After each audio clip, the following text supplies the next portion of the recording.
Thanks for the support as a channel member. Ken's in. Or I guess Ken 2 in. Ken, clarify, please. I'm very confused. Boys and girls, do you ever sit there watching your favourite YouTubers, wishing there was a way for you to just sit in a chair, share your opinion, and get paid for it? Well, it sounds like you're looking for YouGov. YouGov has polls and surveys about politics, pop culture, products, and brands. And all of them can earn you money. You can even sit there doing the surveys whilst I'm sat on the toilet, which allows me to achieve one of my lifelong missions of being able to get paid to poop. And I can then use that money to buy myself new toys, collectibles, and other nerdy stuff to put in my display behind me, or maybe play with occasionally. So if you want to start earning money online right now, you just need to click the link at the top of the description below. Thank you to YouGov for sponsoring this video.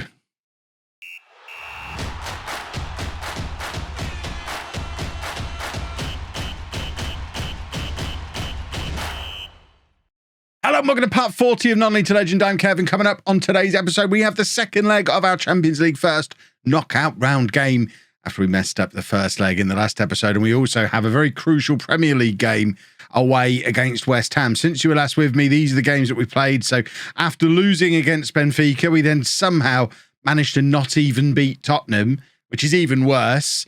But we then inexplicably went and beat Chelsea, knocked Sunderland out of the FA Cup with our reserves, and also picked up an important win away against Leicester in the Premier League. Premier League table looking like this. Not as bad as it could have done with an iffy run of form like we've just had. 4 points clear at the top of the league. Best goal difference in the league. Manchester City are hot on our tail, but fingers crossed we've got enough about us over the last 11 games of the season to retain our title. I'd like to think our wobble is out of the way now. Things will get a lot easier if we get knocked out of the Champions League here too. So I guess there's that. Let's put a positive spin on if it all goes wrong. We're 2-1 down from the first leg. We are at home in the second leg. We must win, and this is the team we're sending out there to win. Remember, the whole plan, the whole script relies on winning the Champions League this season so that I can go manage Dortmund next season. That's the dream. That's the plan. It could all go wrong. Now, please don't all go wrong. So it's Hoyenhal in goal, a back four of Erano, Mura, Fernandez and Paviot. Navarro at the base of the midfield, Janusek and Tippel ahead of him, Schultz in behind Pedro Luis and Delgado. It is the strongest team we can put out there. It's all of our best players playing in their best positions. It's the team that's just won in the Premier League. We're making no changes from that side. Just go and do a football. We're only down by 1 goal. We actually, I think, for a lot of the first leg, were the better team and just let Benfica back into the game as it went on. I think if we start as brightly as we can, you've seen us at various points this season absolutely destroy teams who I don't think are any worse than Benfica are. So it feels like an opportunity to book a Champions League quarter-final spot. And that's a lovely tempting through ball from Schultz, but Delgado can't quite get onto the end of it. But that's the right kind of thing. Just get that ball in behind their back four, get Pedro Luis and Delgado running. Tippel can charge forward and do his running as well. That's it. Get Erano running. Get Paviot running. We just want loads of running. We're fast. Do all the running. Look, they're all running. It's brilliant. They're listening to me. Tippel plays it back to Erano. Back to Tippel again. Look at the space Tippel's got and he shoots. Oh, and I was convinced that was going to be a top corner screamer inside the first 5 minutes. We can't be too wasteful in front of goal, or else Benfica will go and grab a goal. We saw in the first leg, if we're wasteful, they'll punish us for it. Delgado's in behind it. Surely Delgado has got the finish, but he's tried to dink it over the goalkeeper. He's no Pedro Luis with that finish. He does score more goals. He doesn't score that goal as well as Pedro Luis does. It's still 0-0. Still only 7 minutes gone. No reason to panic just yet, but we have had a couple of decent opportunities early on in this game that I hope we don't end up missing them. Pedro Luis, he's got Delgado in. Look at the space Delgado's got. Surely this time, and he does score. He had all the time in the world. It's a lovely piece of counter-attacking football. Delgado had 4 or 5 yards on the defenders there. It was a perfectly timed run from one of the quickest players I've ever had in Football Manager. And he just had so much space and it gave him so much time to just pick his spot. He's scoring from that position every single time. and it's 1-0 to Norwich. It's level on aggregate. Remember, no away goals in the Champions League anymore. So the tie is level. If it ends like this, it's extra time. But we're at home with 70 minutes still to play. We're in the ascendancy. Let's go and grab a couple more goals. Get this wrapped up before half-time. Let's be arrogant Englishmen. I love being an arrogant Englishman. Pedro Luis trying to sneak it through again, but unfortunately is tackled this time. And now Benfica looking to hit back after our very bright start to the game. They know we had more than one opportunity in these first 25 minutes, and we have been a little wasteful. Pedro Luis dropping deep again. Perfect through ball to Delgado again. Goal again. Earlier on in the season, and we weren't sure which way round we were going to play these two, and I was a little bit concerned that Pedro Luis wasn't scoring as many goals as he used to. Pedro Luis has just shown in the second half of this season that he might just be the single best or overall rounded attacking player we've ever had. For those of you who watched Home last year, he's equally adept being Veloso or Juan Jose, and that feels like it shouldn't be possible. But he's played 2 perfect through balls today, and if there'd been someone alongside him capable of doing the same thing, he could have just as easily been the guy beating the offside trap and scoring the goals as well. He is a complete forward. We don't play him as a complete forward because I want him dropping as deep as you've seen him drop there because it causes havoc. But if we ever decide to switch the system, he could, I mean, he's the definition of complete forward as far as I'm concerned. He is sensational, and I'm very glad Hoyenhau managed to convince him to stay at the club when it looked like he might be heading to Germany. Talking of Germany, there's Colin Schultz. That's 3-0. Not to be outdone. A 17th goal of the season now for him. Still only 21 years old. He might be the best player through a youth team we've had since Liam Wells. I know we've had a lot of very good new gens. We're not counting the home ones, the likes of Mick Powell and Harrison Davies. I think you have to go all the way back to Liam Wells in like FM17 when we were managing Tottenham for a player who's come through our own youth system, who's as good as Colin Schultz. Now, obviously, he came through our own youth system at a different club, and we've only seen the best of him since paying £20 million for him. But even that, £20 million is a steal, and we're at it again. I said finish it by half-time. A goal here does, I think. Delgado plays Schultz in. There's number 4. It's finished by half-time. Norwich 4, Benfica 0. 5-2 on aggregate. It was never in doubt, boys and girls. We are going to be in the Champions League quarter-final, and Benfica put up a good fight in the first leg in their own ground, but coming back here to Fortress Norfolk. Call it that. Why not?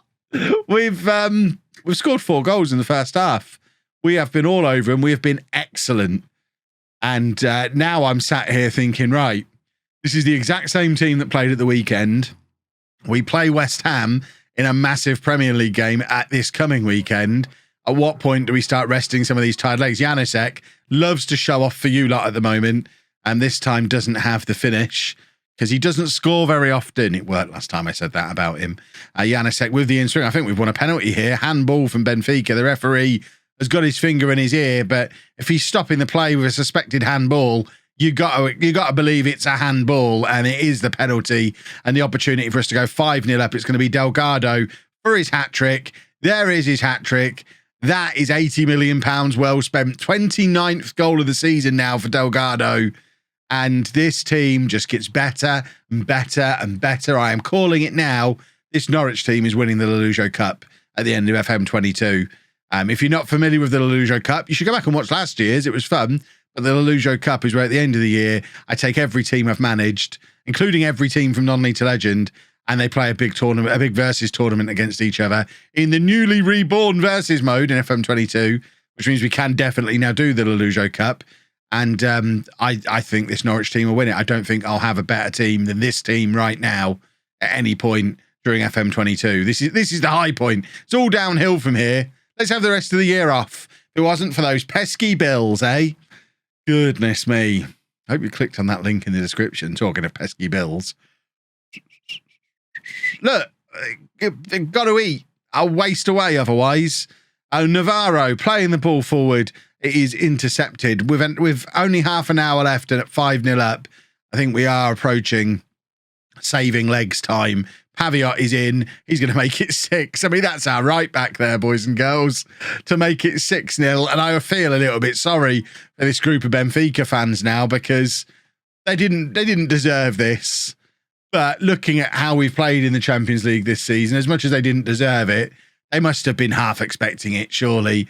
They've seen us do this to Besiktas. They've seen us do this to Monaco. We are pretty good.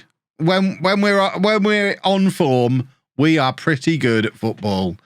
Right, we may as well take off Delgado. He's definitely done his business for the day, so Gaza can have a run out as the deeper striker with Pedro Luis going a little bit further forward. Tipple can come off for Diaz. We're doing player development. We're bringing on the youngsters that we're still trying to develop. There aren't really any more. The rest of them are all fairly established players.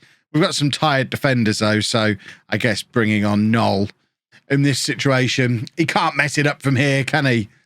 I'm too harsh on him. He's been a hero for a long time, but he is the weak link in the squad now, I think, Diego Noll. If we are here at Norwich next season, which would need a combination of this campaign going wrong and Brendan Rodgers turning things around at Dortmund. But if we are here next year, I suspect Diego Noll might not be. If we get money to spend, I think we probably invest in another defender. That's a defender with a TH, apparently. We invested in another defender and we probably move him on. Let him go and play first-team football. So if he finds a mid-table team anywhere in Europe, he can go and be their captain for the next 10 years. He's just not going to get that here. Chelsea won 7-0 against Atalanta, not to be outdone. We only managed the 6-0. Chelsea had to go and show off, the bumheads. Right. Let's... do we get the draw? I don't know when we find out if we get the draw. If we get the draw, I'll show you it. Otherwise, straight into West Ham. Well, it seems no draw before the West Ham game. I think it'll be coming up before the end of the episode. I think it's before the next game after this one. So we will get the draw. We'll find out who we're playing in the next round of the Champions League. Not really making much in the way of changes. In fact, I've just noticed Pedro Luis is tired. This is where my colour blindness is a problem. There are a couple of these boys who are tired, aren't there? I didn't see them the first time through. So let's get Casolari on. Let's get Gilberto Carlos on. And now I think we've got rid of all the tiredness. The only other change is Caesar is in for Mura. Otherwise, it is the same team that's just absolutely smashed Benfica. And fingers crossed we can do a similar job against West Ham, who certainly earlier in the year looked like they might be our main title rivals. They're still not a million miles away. And I imagine we'll be looking at this game with us weakened after having just played in the Champions League, with some kind of dastardly plan to try and catch up with us again. But let's hope they fail. Look how forward Tipple is. Etienne Tipple, inside 12 seconds. I mean, I couldn't run from my own half to the penalty area in 12 seconds. Never mind time the run perfectly to get on the end of a through ball. The man is just a goal-scoring machine from midfield these days.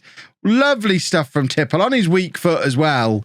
And that, boys and girls, is us 1-0 up. I don't know why we don't have a league table on screen. There we go. West Ham, as it stands then, would be 10 points behind us and out of the title race. But still, I mean, still in with a good chance of ending up in Europe, which I imagine they'll be quite happy with. We obviously want to retain our league title. Caesar is going to pick the ball up there from the goal kick, play it forward to Ua, and then it's back to Caesar again. Caesar across to Fernandes, who's picked up a yellow card early on in this game, which is a little bit troublesome. Delgado from range, it's 2-0, and that's how you score your 30th goal of the season. He did a lot of running against Benfica. He's not going to do any running today. We're just gonna do our goals from miles away. Why not? Lovely stuff from Delgado. It feels cheap giving Carlos an assist there. He's done nothing other than just say, here you go, son. You're better than me. Go do a football. And that is exactly what he's done. 2-0 inside 20 minutes. And West Ham are probably not going to be best pleased with what's going on. Gilberto Carlos, a very rare start for him. He is only just back from injury as well. He's not actually registered in our Champions League squad because I thought he was going to be a longer-term injury than he is. And Casolari is there to put us 3-0 up. I feel like Gilberto Carlos is proving a little bit of a point to me here. And to be fair, if we're competing in the Champions League and the Premier League, Carlos is likely to be a key player in this run-in. Now he is back from his injury.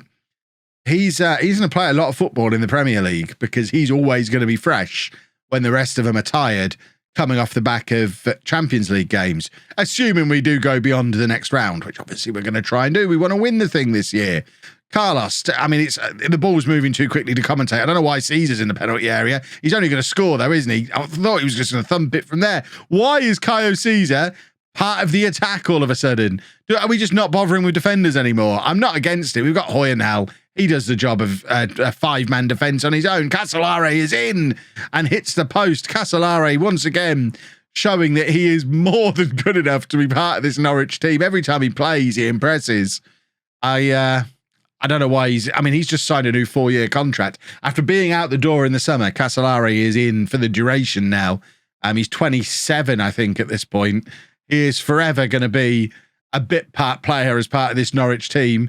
And what an important bit part player he is. You need a player like that you can always trust to come off the bench or come into the side with an injury or a suspension and be a goal threat.